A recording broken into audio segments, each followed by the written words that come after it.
शुरुआती राउंड है, बदल भी सकता है। और मध्य प्रदेश में बीजेपी की अगर बात करें तो बहुत ज्यादा आगे निकल गई है विजय लक्ष्मी। इस वक्त बीजेपी 135 सीटों पर लीड कर रही है। कांग्रेस पार्टी 93 सीटों पर रुझान में आगे दिखाई दे रही है।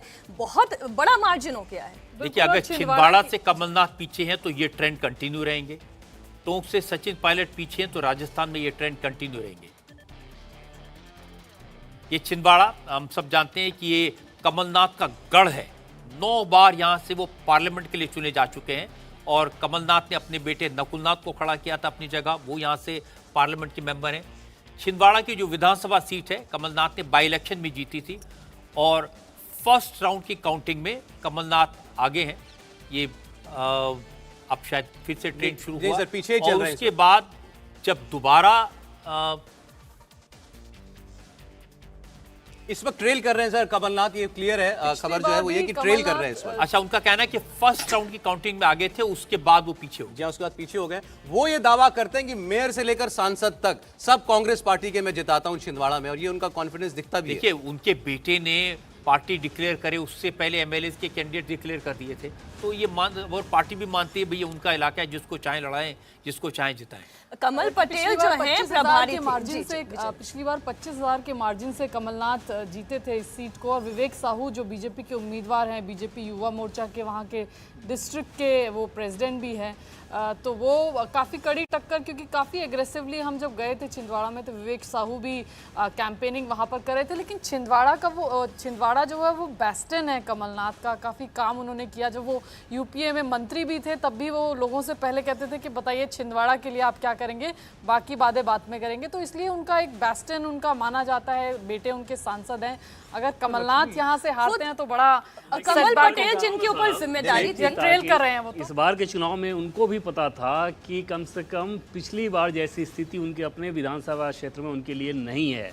इसका एक सबूत के तौर पे आप देख सकते हैं कि पिछली बार चुनाव में अपनी कंस्टिट्यूंसी में उन्होंने सिर्फ 1 दिन दिया था, इस बार 5 दिन लगातार एक बार तो कैंप किए थे। तो इतना तो तय मानिए कि अगर वो जीतते भी हैं तो मार्जिन कम होगा, इसमें कोई दो राय नहीं, ये सबको पता है। और बीजेपी की एक बड़ी समस्या छिंदवाड़ा में ये रही थी सौरभ कि वहाँ पर बीजेपी के जो कार्यकर्ता थे उनको ये पिछले 10-15 सालों की बात करें तो उनको ये पता था कि अगर कमलनाथ और उनके सिस्टम से वो फाइट करने की कोशिश करेंगे तो उनका अपना नेतृत्व भी उन्हें सपोर्ट नहीं करेगा। ये एक बीजेपी की बड़ी समस्या थी।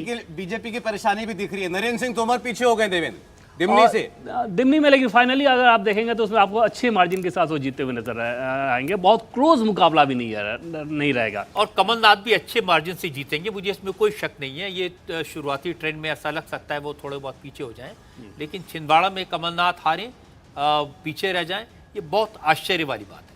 कुछ वीआईपी सीट्स की बात हो रही है तो इसमें मध्य प्रदेश की नरेला सीट की भी हम बात कर ले। दिमनी से नरेंद्र सिंह तोमर अभी पीछे चल रहे हैं। मध्य प्रदेश में पहले राउंड की गिनती पूरी हो चुकी है, 134 पर बीजेपी आगे, 94 पर इस वक्त रुझानों में कांग्रेस आगे चल रही है। सर, एक और हाई प्रोफाइल सीट की हम बात कर लेते हैं, नरेला की। ये विश्वास सारंग की सीट है। शिवराज की सरकार में मंत्री हैं, हमेशा टीवी पर शिवराज को और बीजेपी को डिफेंड करते हुए दिखाई देते हैं।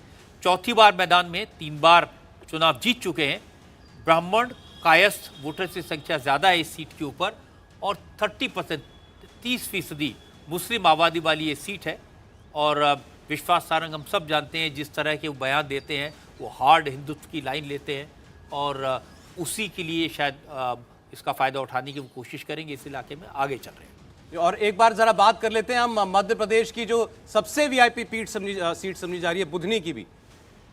बुधनी वीआईपी सीट आप इसको कह सकते हैं। शिवराज सिंह चौहान 31 साल के थे जब पहली बार यहाँ से विधायक बने और 6ठी बार वो शिवराज सिंह यहाँ से मैदान में हैं।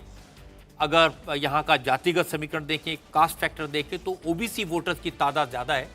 किरार और यादव निर्णायक हैं और शिवराज सिंह हम सब जानते हैं किरार जाति से ताल्लुक़ रखते हैं, लेकिन ये सीट जातिगत समीकरण से ऊपर है। शिवराज सिंह चौहान की अपनी सीट है, बड़ी आसानी से इसको जीत लेंगे। जो फिलहाल पोजीशन दिखाई दे रही है खासकर मध्य प्रदेश और राजस्थान में, आपको लगता है कि ये ट्रेंड कंटिन्यू करेगा? क्लोज मार्जिन से बीजेपी आगे राजस्थान में और मध्य प्रदेश में कंफर्टेबली आगे दिखाई दे रही है कांग्रेस पार्टी से, राहुल जी?